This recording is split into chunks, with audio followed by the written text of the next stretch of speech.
Bridging generational conflict with Eastern wisdom. How to heal tensions between in-laws. When a matter is too sensitive to address directly, speak through a gentle metaphor drawn from something else. This is the wisdom of Hong Zicheng, a 17th century oriental philosopher and mystic who left behind a timeless line in his classic work, Kaigentan Kaigentan. 此时难言，解他是阴风子. In today's world, especially when navigating the delicate terrain of in-law relationships, this ancient advice still resonates.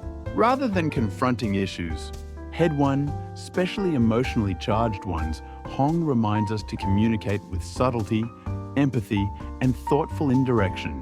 Let's revisit 5 common sources of tension between daughters-in-law and mothers-in-law, differences in parenting styles, contrasts in daily routines and priorities, disagreements over family gatherings and time allocation, conflicts over personal space and boundaries, divergent ways of expressing emotions.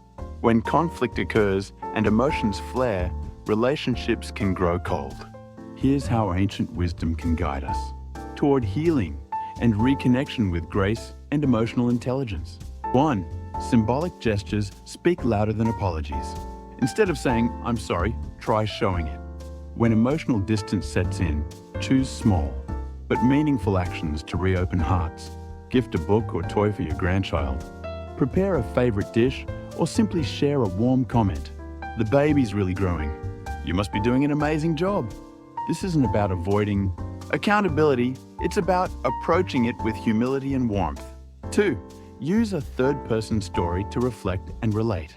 Rather than admitting fault outright, consider saying, "A friend of mine said something interesting. She raised her daughter-in-law like her own, but a sharp comment distanced them for years."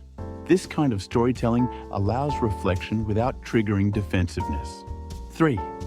Focus not on the past, but on the relationship. Rebuilding trust starts with shared intent. "Maybe we misunderstood each other. I'm still learning too. I just wanted us all to feel comfortable as a family. I could have expressed that better." Don't fixate on what went wrong. Show your desire to move forward. 4. Choose neutral, empathetic language.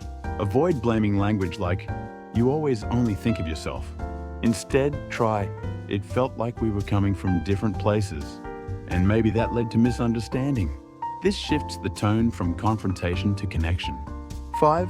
Create a shared goal to unite the family. When trust is fragile, shared purposes can serve as neutral ground. Let's make sure the grandkids grow up feeling joy around family. What if we all worked on a photo album together this holiday? Mutual goals dissolve tension better than dissecting past pain.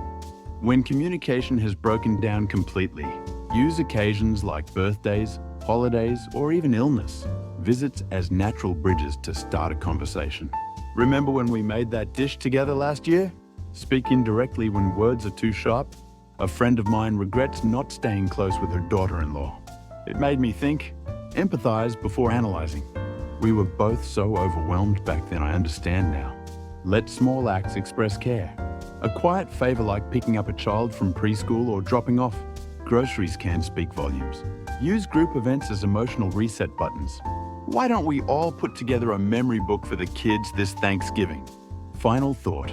A deep rift may form from minor conflict left unaddressed, but even the deepest distance can be bridged with wisdom, humility, and one quiet act of kindness. Let your gestures whisper what your heart can't yet say out loud.